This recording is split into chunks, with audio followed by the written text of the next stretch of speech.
ज्ञान लेने की प्रक्रिया का क्या मापदंड है? ज्ञान लेने की प्रक्रिया का मापदंड यह है कि हम कैसे समझेंगे कि कोई व्यक्ति विद्वान है या ज्ञानी है। तो उसका मापदंड यही है कि जैसे जैसे वो व्यक्ति का ज्ञान वर्धन होता है यानी बढ़ता है, उस प्रकार से क्या होता है, उसके अंदर नम्रता आती है। अर्थात विद्या ददाति विनयम, मतलब जैसे जैसे विद्या प्राप्त होती है तो जो जीव है, व्यक्ति है, वो विनम्र होते जाता है। तो इसलिए वो व्यक्ति को बोलते हैं विद्वान। ठीक है। अब ये आधुनिक परिप्रेक्ष्य में देखा जाए तो इस तरह का मापदंड में कोई खरा नहीं उतर रहा है। कैसे हम देखते हैं? पहला, हम जो कक्षा में सीखते हैं, स्कूल में सीखते हैं, कॉलेज में सीखते हैं, तो हमें क्या बताया जाता है? ऐसा शिक्षा वास्तविक में वो शिक्षा नहीं है। उसी को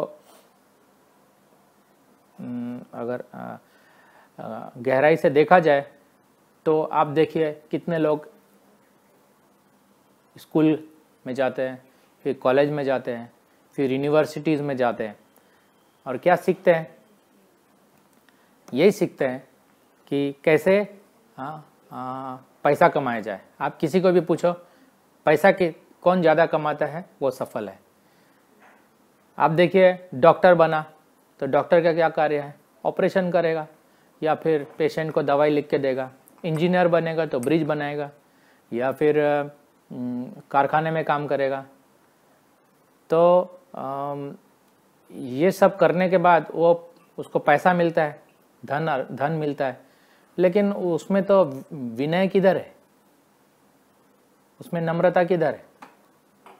वो तो और आसमान पे चढ़ते जाता है। तो इसका जो ईगो है, ईगो जो अहम बोलते हैं उसको, अहंकार, वो अहंकार तो बढ़ता ही जाता है। तो उस तरह का यह वास्तविक में विद्या नहीं है। ये क्या है? एक तरीका है जिससे आप अर्थ उपार्जन कर रहे हैं। फिर भी ये अर्थ उपार्जन करने का कोई अर्थ नहीं है, वास्तविक में कोई अर्थ नहीं है। क्योंकि जितना भी अर्थ उपार्जन करेंगे, हम देखते हैं आज हमारे पास ज़्यादा अर्थ है, मतलब धन ज़्यादा है देखा जाए तो, लेकिन ये धन का कोई अर्थ नहीं है। क्योंकि धन जो है वो किस प्रकार से आप समझने का प्रयास करेंगे कि जो है वो नोट में है। नोट का कोई अर्थ नहीं है। नोट का कोई अर्थ नहीं। उसमें लिखेंगे 100 रुपये, क्या लिखा जाता है? ये 100 रुपये है, ये 1000 रुपये, ये 2000 का नोट है, ये 500 का नोट है। वो अर्थ एक नोट है, कागज़ का टुकड़ा है। वास्तविक में जो हम दूसरे दृष्टिकोण से देखेंगे तो पता चलेगा अर्थ वास्तविक में, या फिर जो धनी वो है जिसके पास जमीन है और जिसके पास गाय है, गोधन, जिसके पास गाय है वो धनी है। ये वास्तविक में धनी होता है। तो अभी कोई अर्थ उपार्जन करके कोई धनी भी नहीं बन सकता, क्योंकि गाय को खरीदना और रखना, पालन करना इतना आसान नहीं है। तो वो आज जो आम आदमी है वो ये भी नहीं कर पाता है। तो पढ़ाई करने के बाद क्या होता है? अर्थ उपार्जन करता है।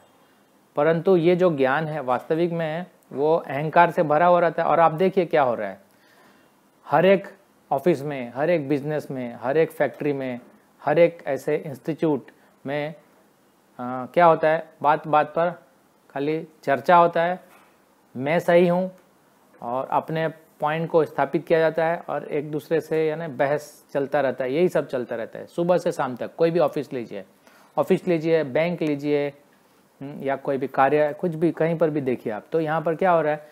सब एक दूसरे से लड़ते रहते हैं। क्यों ऐसा होता है? क्योंकि लोग शिक्षित नहीं है। वास्तविक कोई विद्वान या ज्ञानी नहीं है। क्योंकि ये लोग क्या कर रहे हैं? इसको बोलते हैं स्किल्ड वर्कर्स है, खाली नथिंग एल्स, और कोई दूसरा चीज़ नहीं।